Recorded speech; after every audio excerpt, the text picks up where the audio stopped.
Hello, everybody. Thank you all for coming. It's a great pleasure to welcome you all here this evening. Those of you in person, lovely to see everyone. I know there's a huge amount on tonight, and welcome to everybody online as well. We're all here, obviously, to hear Dr. R.Bailey, who is a research associate in the history faculty in Oxford. And he's currently working on a major research project concerning developments of blood transfusions in World War II. And he's actively involved in research on kind of health in extenuating circumstances. So challenging contexts like war zone, on which he's published a number of important articles. He's published a ridiculous number of books himself. And if you want to feel good about yourself, don't look at his website.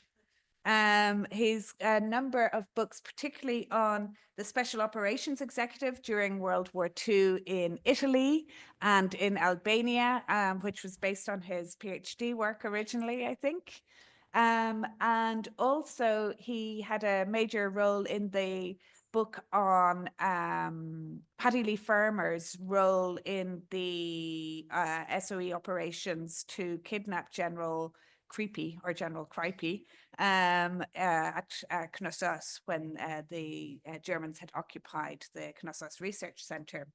And it was partly through that work that he led a team.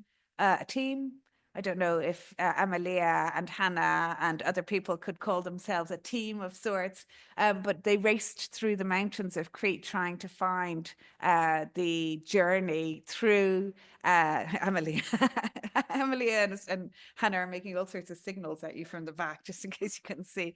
Recreating the journey through the mountains of how Patrick Lee Fermer took the general through the mountains. And I think they used things like cave sites and topography in order to try and recreate it.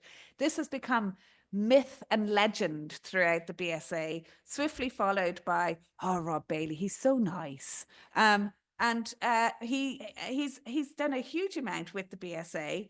And we're hugely grateful to all his contributions. He was here in 2016. He gave the archive lecture in 2017, and he had been early career fellow at the BSA in 2015 and 2016.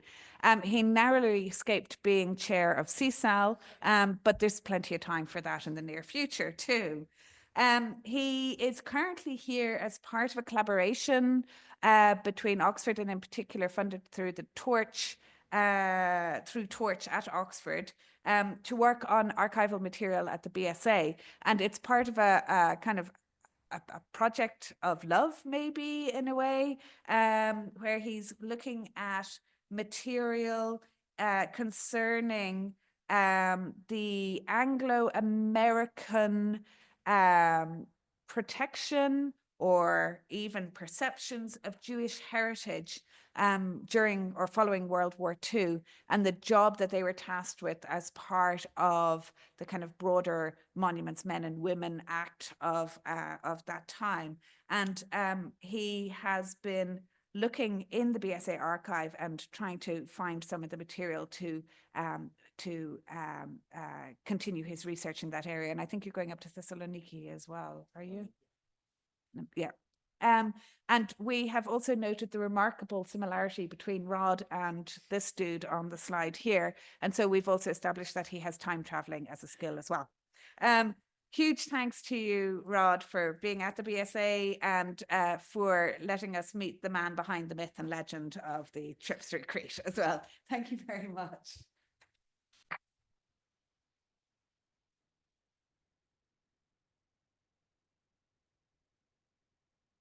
Thanks, Rebecca. That was great. Thank you very much. That was really lovely.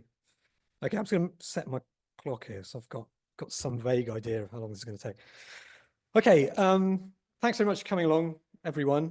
So today, as Rebecca says, I'm talking about some research that I started about 10 years ago, really, and I've been working on alongside other projects that I've been doing ever since, really.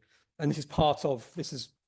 So my main interest is the international efforts to preserve, protect architecture, ancient sites in Greece at the end of the Second World War and immediately afterwards. So there's involvement from the Americans and the British in that. And so, as I say, this is part of that. And on one level today, I'm going to be talking about the destruction of the Jewish population of Thessaloniki and of its culture and heritage during and after the Second World War. That conflict, as I'm sure you know, saw about 95%, over 95% of Thessaloniki's Jewish population deported to their deaths in Nazi concentration camps, and that's chiefly Auschwitz. It was also a period that saw the looting of synagogues and Jewish homes, the theft of Jewish property, and the destruction of the city's Jewish cemetery, one of the largest in Europe, which contains hundreds of thousands of graves and dated back several centuries. Now, in recent years, a growing number of historians have worked on this subject, studied this period of Thessaloniki's past and the fate of its Jewish community. These scholars include Leon Saltiel, most notably perhaps Carla Hess, Thomas Lacour, Devin Nahr, Mark Mazower, Maria Vasilikou, among others.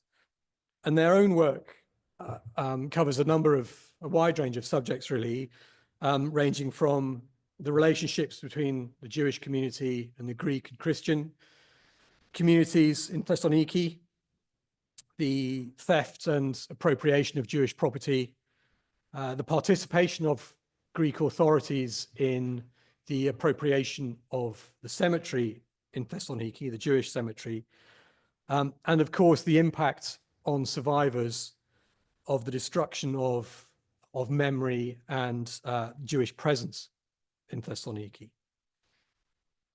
So this evening I'm going to touch on some of these themes, but from a slightly different angle to that used before by other historians and other scholars.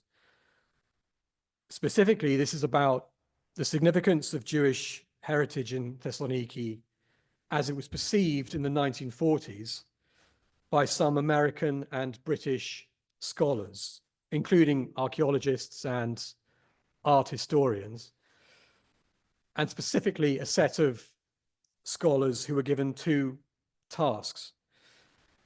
Now, the first task, and this was in the middle of the war, was to prepare lists and maps that would inform American and British armed forces about the locations of sites of special interest and cultural significance. And the purpose of that task, and it was performed mainly by American scholars, was so that those sites might be better protected and made less vulnerable to harms that might arise out of military moves. Now, the second task was one carried out by a small British Army team that was sent to Greece immediately after the liberation. And the task of that team was to assess damage to sites of cultural importance and assist the Greek authorities in repairs and ongoing preservation. And by exploring these wartime attitudes to history and heritage in Thessaloniki, I want to show how narrow 80 years ago were concepts and ideas around the choice of culture and heritage that was worth preserving in that setting. But to start with, I'll begin by talking just a little bit more about what happened to Thessaloniki's Jewish community to provide you with a bit more context to the rest of my lecture. So a Jewish community may have been present in Thessaloniki for about 2,000 years. But in 1941, when the German occupation began, most of the city's 50,000 strong Jewish population were descendants of a Sephardic community that had been expelled from Spain at the end of the 15th century. And the city in 1941 was very much a major center of Jewish and especially Sephardic culture and tradition in Europe, as well as the largest Jewish community in Greece.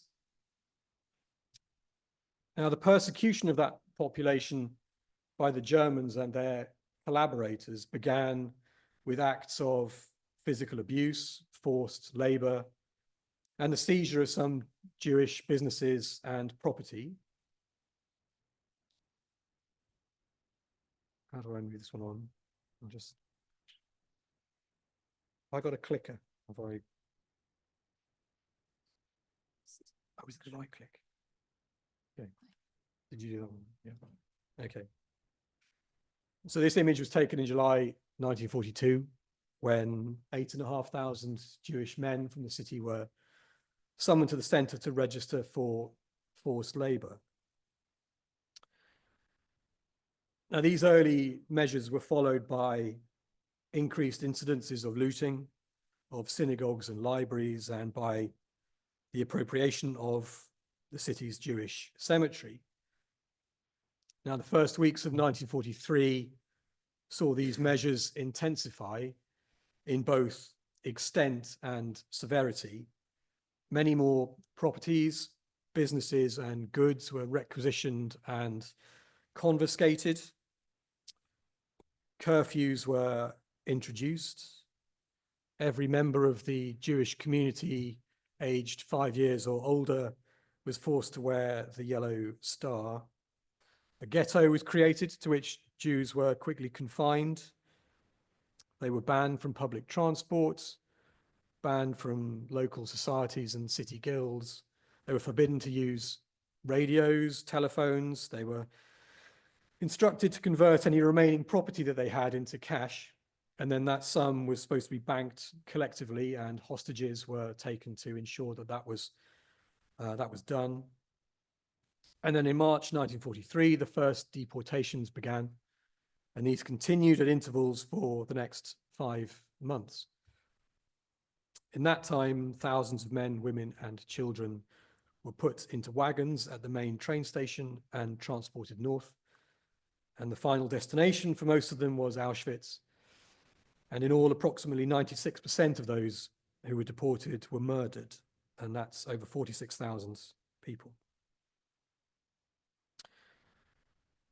It's also the case that what was left of the Jewish society in the city and their culture continued to be eroded after the end of the war. Survivors returned from the camps to find local people unwilling to relinquish property that they'd been given and hand back homes and businesses. State support for survivors was not easily forthcoming. The Jewish cemetery, meanwhile, had not only been destroyed, but was also being systematically harvested for marble and bricks, building materials, for use elsewhere in the city. So one eyewitness to this was this man. This is Cecil Roth, a British historian who at the time was reader in Jewish studies at the University of Oxford. Now, in the summer of 46, Roth came to Greece to give lectures to British soldiers now stationed in the country, and he was able to visit Thessaloniki and left this account, which you can read. Everywhere one could see traces of loot. I found a child in the street sitting on a synagogue chair carved with a Hebrew inscription. I was given a fragment of a Sefer Torah, which had been cut up as soles for a pair of shoes. I saw carts in the cemetery removing Hebrew tombstones on the instructions of the Greek director of antiquities for the province for the repair of one of the local ancient churches. Some of Roth's papers today survive in the University of Leeds in their special collections department. And not so long ago, I worked through those, and while going through them, came across this, which is the shoe sole that he'd been given in 1946. If you look close, there are actually two soles there. They're sewn together back. They're on top of each other, one on top of the other. And an accompanying note is attached to them, which explains that it comes from a Pentateuchal scroll, and that the text contains references from Exodus to the construction of the tabernacle.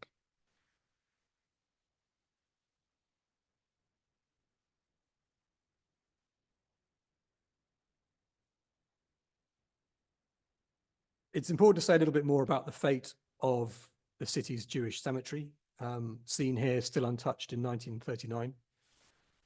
Its destruction is sometimes described as an act committed by the German occupier, and certainly the conditions of the German occupation accelerated its destruction. But the reality, as several historians have clearly shown, was much more complex than that. The city's rich Jewish heritage had been under threat for quite some time. In the early 1900s, around 80,000 Jews were living in the city. By 1941, that figure had dropped by about a third. And there were several reasons for this. Many homes and businesses have been destroyed in the fire of 1917, which had so badly damaged the city. And this compelled many people to leave. Racial prejudice and political tension had also played their part. For example, state legislation increasingly favored the city's new and growing Christian majority.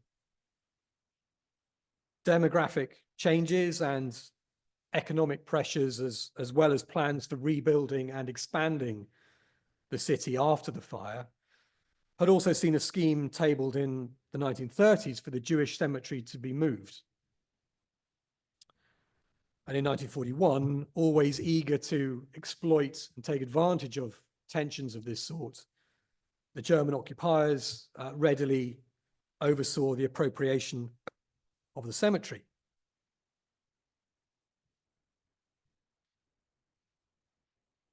But it was local Greek authorities that issued orders to immediately demolish everything, despite initially promising the Jewish community that they would be allowed time to inspect the cemetery for significant graves and protect recently buried, recent graves, and remove historic graves and grave markers. But in fact, the destruction in 1943 was carried out with great speed and energy. 500 workers were apparently employed on it, and the bulk of destruction appears to have been accomplished in just 2 weeks. Now, this image, which I don't think has been used before in this context, and I found last week with Amalia's help in the archive here, it's amongst the aerial photographs that the school holds in its archives. It's an aerial reconnaissance photograph taken in 1944 by a Royal Air Force aircraft flying over Thessaloniki. To give you some more, to give you some bearings, you can see the sea here, but I can't really point to this, but where are we? So the White Tower is, I don't know, oops. Have you got a mouse? Does that move? Oh yes, brilliant, okay. Okay, so White Tower is here. Other things you've got up here, you've got a general hospital up here. You've got today's, I think it's the philosophy faculty at the University of Aristotle here. The university itself, of course, is over this area. And this space and this space and this space, that is the Jewish cemetery. And it does show us something of the condition of the cemetery in October 1944, albeit from 20,000 feet above the city. So if you look, keep your eyes on these 3 areas. If you look very closely, you can see white dots scattered around across the whole picture there. And you may think at the time, you may think at first glance they could be gravestones, which is what I thought at the time, but really at such a distance of 20,000 feet, they're too small.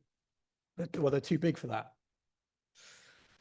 So if you look more closely, so what you're actually looking at are gravestones which have been ripped up and placed with others into piles, presumably for easier access and removal and reuse. Much as you can see here, which were photographs taken at ground level in 1946. So thereafter, once the demolition and the collection of stones and the treatment of stones like this had occurred, the German authorities for a short time oversaw the allocation of gravestones as building materials. And some of these were used by the German forces themselves. This was a swimming pool lined with gravestones constructed for German use. However, the Greek authorities, as well as local businesses and even schools and the church, also used stones and bricks for building purposes. In fact, after October 1943, the cemetery's grounds were officially the property of the Greek state, and the plundering of materials from there continued well after the war. And the evidence could be seen all over the city. That photograph was in 1946, but it comes from a report on the fate of the cemetery that was prepared by representatives of a Jewish aid agency that was working in Thessaloniki at the time. And they took several photographs, and these are more from the same source. So paving, great many gravestones were used as pavement and paving slabs around the city.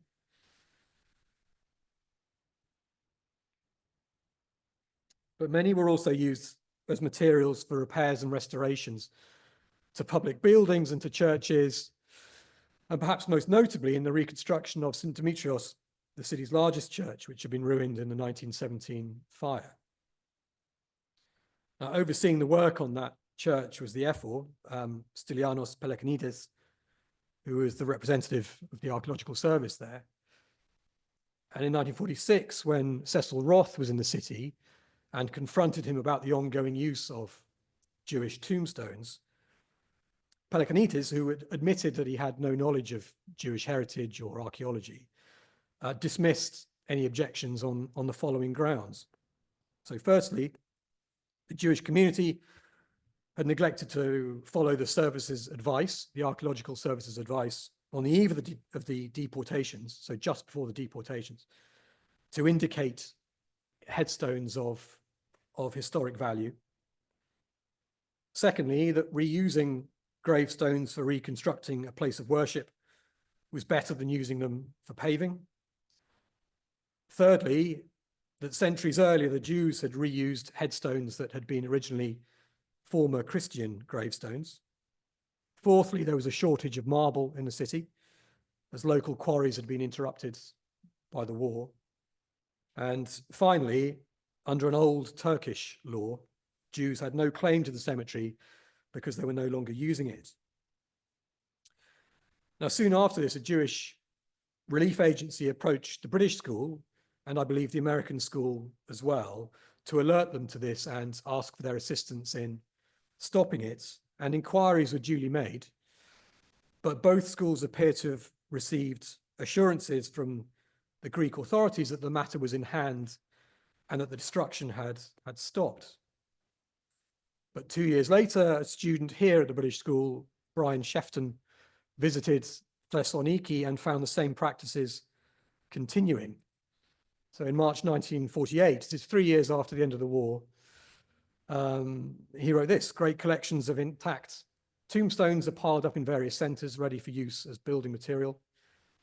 Amphipolis Street near the St. George's Church, the rotunda, was paved with tombstones only 2 months ago, and stones are being hewn into shape as blocks for the rebuilding of St. Demetrios' Church, whilst these lines are being written.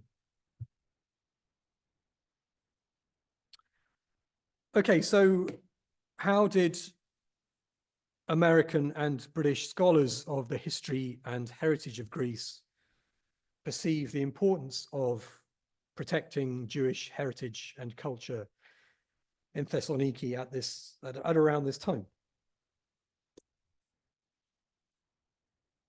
So one indication comes from 1943, when this man, this is Charles Robinson, a classics professor at Brown University, prepared a list of museum collections and other sites of archaeological, historical, religious importance in Greece.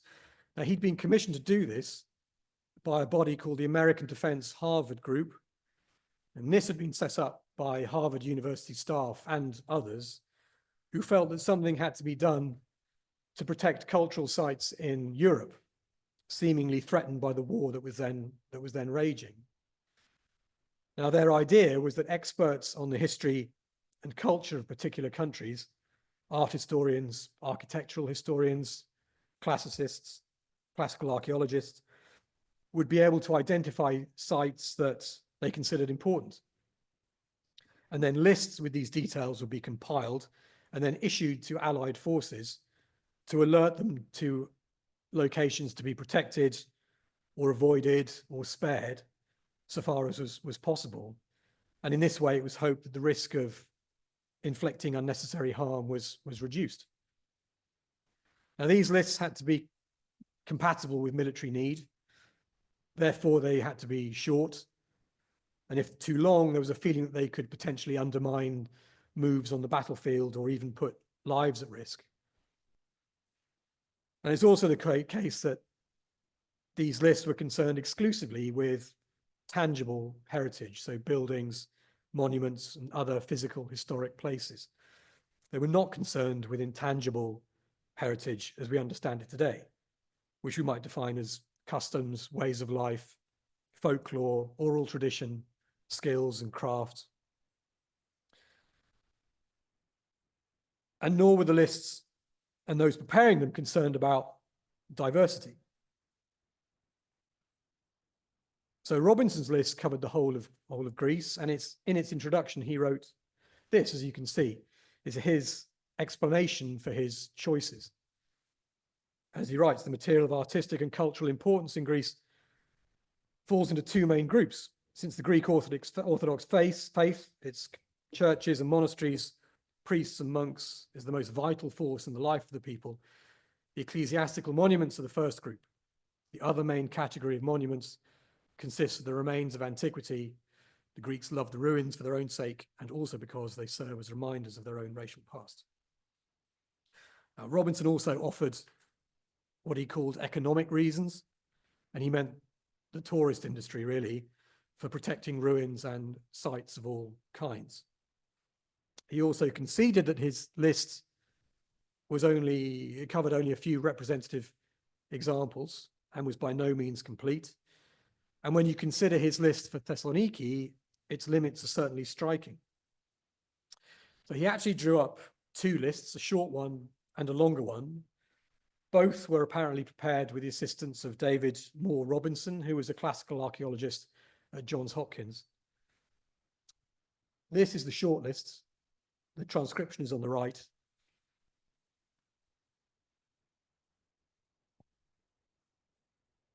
So essentially, the Arch of Galerius, the Yeni Mosque, the White Tower, and then churches St. George, Demetrius, Sophia, St. David, and the Mosque of Eski, which is a bit opaque because there are several with that title. So his longer list was essentially the same as that list, plus 3 additional sites. And one of those was the city walls, and the other 2 were American colleges that were located near the city. So one of those was Anatolia College, which was a private American school, which had moved from Turkey in the 1920s. And the other was the American Farm School, which had been outside Thessaloniki since about 1904 and was set up there to try to improve agricultural practices. Now, including those colleges seems to have been about essentially protecting American interests in the region. According to Robinson, both of them possessed good libraries, and archives and libraries were among the topics, the assets that he'd been assessed to consider. But really, at best, they were just good school libraries. And for a modern reader, their inclusion seems especially jarring if we place it next to the fact that his lists mention no Jewish culture and heritage at all. Now, the fact that the city had more to offer than the items on Robinson's lists is reflected in a second list-making exercise in the United States at about this time.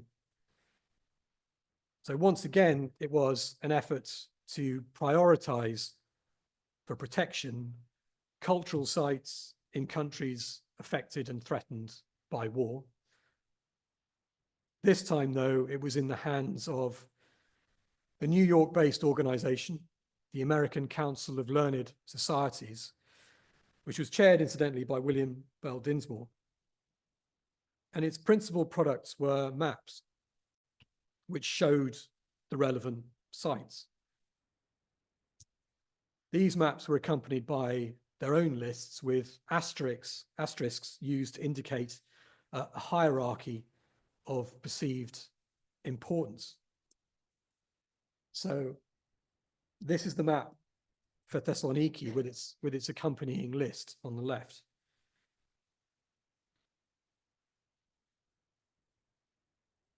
So again, it's longer than Robinson's earlier versions. It includes, for example, several additional churches. You can see the ranking procedure in there with stars attached to certain monuments, churches. There are 3 stars attached to St. Demetrios, for example, and the churches of St. Sophia and St. George. 3 sites don't appear on the map, but they still feature in the list. You can see them just mentioned towards the bottom of the list there. One of them is the Yeni Mosque, which housed the city's archaeological museum. And once again, the 2 American colleges. And once again, nothing Jewish was highlighted on the map or mentioned on the list. Now, as an aside, no Jewish site appeared on any list for Greece, any of Robinson's lists for any part, any of the regions in Greece, and nor by the learned societies. To illustrate that as well, this, for example, is the cultural map produced for the old town of Rhodes. If you're familiar with this space, you'll see clusters of sites around the Street of the Knights, for example. So those are numbers 4, 5, 6, 7, 8, 9, 10.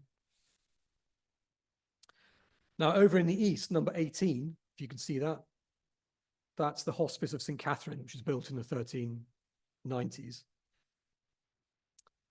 So keep your eye on that area and that eastern corner of the map. These are aerial photographs of that same spot. Now, St. Catherine's is in the red box, and the town's Jewish quarter is in the white box to the right of that. Now, nothing in this Jewish quarter features in the American lists and maps, although it included the principal synagogue in Rhodes, which dated from the 15th century and occupied the site of an even older one and was perhaps the oldest synagogue in Greece. Now, incidentally, the reason why I'm showing 2 photographs here is that this whole area was bombed very heavily in 1944, and the destruction, which you can see by the absence of roofs on the right hand, among buildings on the right there, included the loss of the synagogue.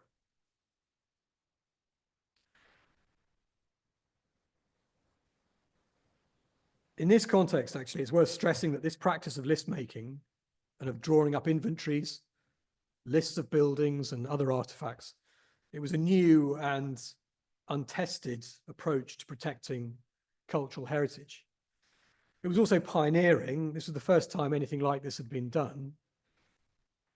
And in some instances, it undoubtedly proved itself effective in preserving and protecting sites in Europe.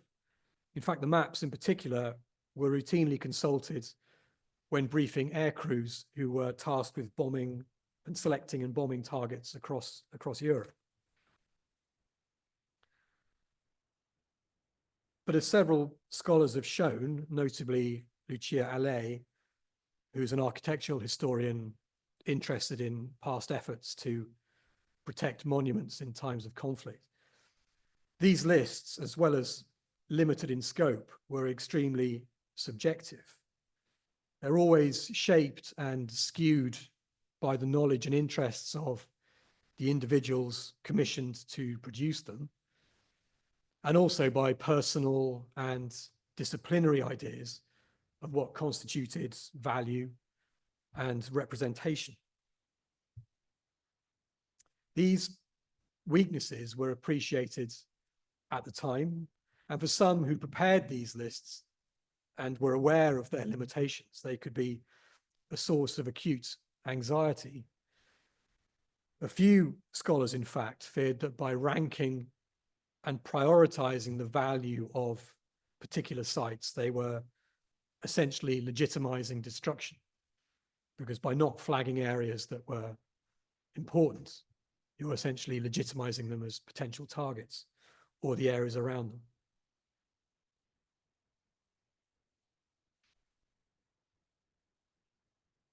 Okay, so to turn to the work of the small all British Army team sent to Greece in 1944 to assess and, when it could, help rectify war damage to documents and to monuments and similar sites. This was a subunit of the Allies' Monuments, Fine Arts and Archives program, which is the Monuments Men as it's known today. And this was a scheme to protect cultural and historical resources inside war-affected areas. This particular team was made up exclusively of soldiers, and there were just 6 of them. But it included 2 pre-war archaeologists. In fact, both had been members of this school where we're sitting today. Well, you're sitting, I'm standing. One of them, in fact, John Cook, who you can see, he's wearing a white duffel coat and leaning on the roof of that. He was a director and lived in this building with his family shortly after the war. Now, the team's tasks were firstly to gather information, mainly from the Greek Archaeological Service, about wartime damage to antiquities, churches, museums, and other sites. And the emphasis again was on tangible heritage and was also very much on recording what the Archaeological Service had to report, rather than the team doing its own investigations. And secondly, it was instructed to assist the Greek authorities with urgent repairs, if any were identified and necessary. Now, this team worked in Greece for over a year, and in that time surveyed damage across Greece and the islands and as far away as the Dodecanese. And at times its work could be quite forensic. So in January 1945, for example, careful notes are made of the tiniest details of damage to the Acropolis in recent fighting in Athens, as you can see here. And they detailed damage down to, for example, the fact that the Acropolis had been hit by 32 mortar bombs, including 2 direct hits on the Parthenon and 1 that had chipped 2 of the caryatids on the Erechtheium.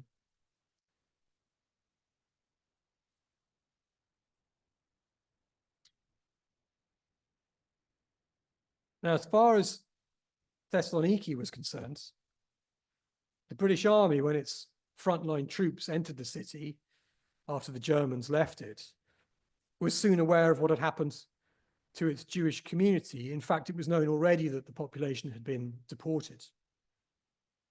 But British soldiers were also immediately aware of and struck by the looting of Jewish gravestones from the cemetery. This is another official photograph, like the one that was on my title, my opening slide, title slide. These were taken next to each other. This is the next one on the negative list. Taken on the 11th of November 1944 by a British Army war photographer, shortly after British troops had started to arrive by sea. In fact, this is a trench just right on the coast, right on the shoreline. And it shows, you can see, a British officer inspecting a German trench lined with Jewish gravestones.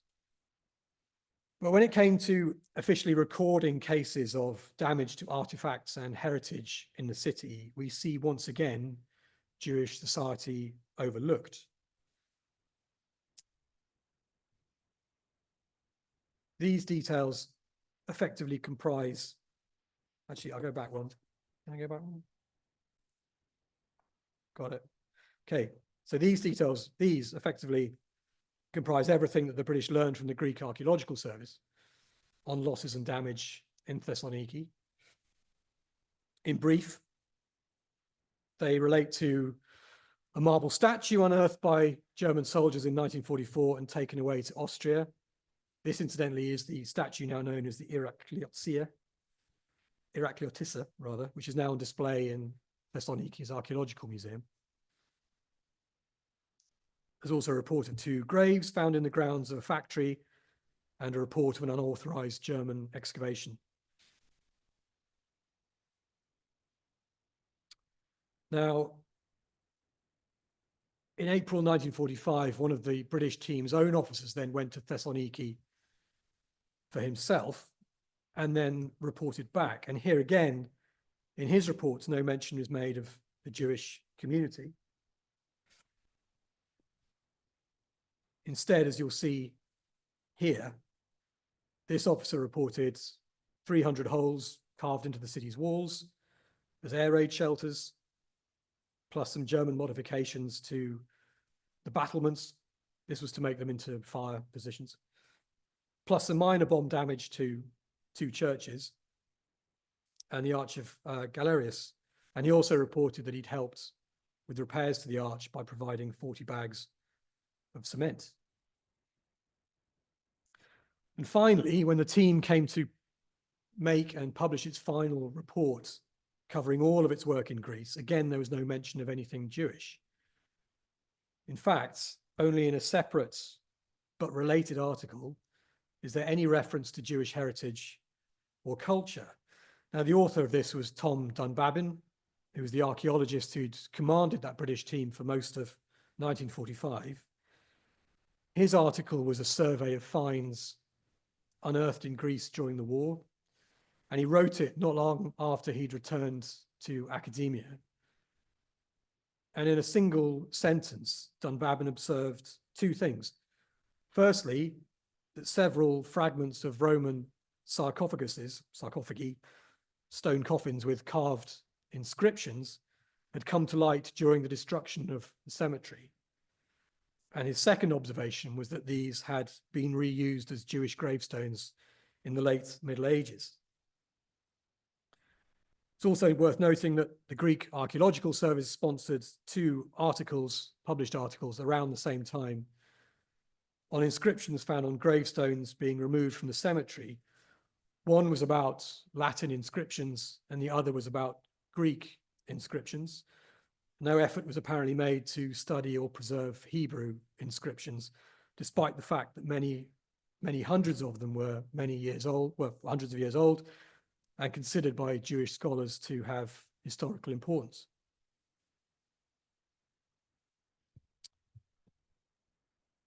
Okay, so to wind up, today, in some contexts and among some societies, definitions of cultural assets are much broader than those in the 1940s. So traditions, customs, skills, folklore are much more embedded in our understanding of what cultural heritage comprises. So are principles and criteria by which assets should be conserved and protected. It's not all about financial enrichment, for example, and the importance of diversity is better understood and stressed. And sometimes these are even enshrined in legislation. But respect for such principles and laws is another matter, of course, and we also still struggle to find ways of assessing the value of the past and of other cultural assets.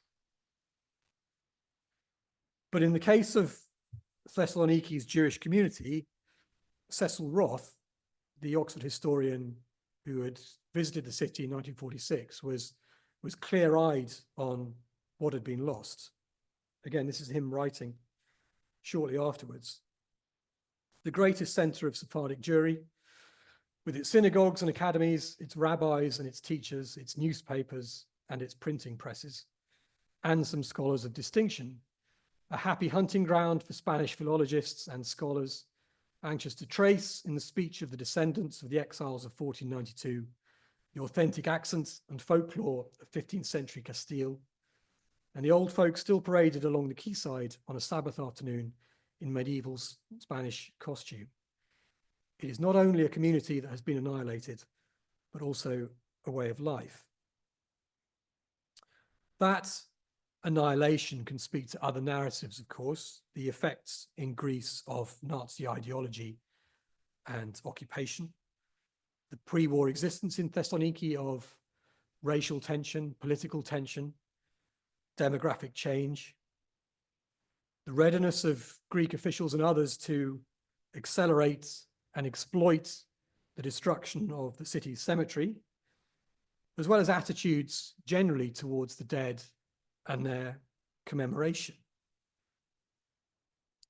But the absence of Jewish culture in American and British evaluations of heritage in Greece points also to another narrative, I think, of onlookers anxious to protect that heritage, but are mostly responsive to the art and architecture of ancient Greece and Byzantium. And I'll stop there.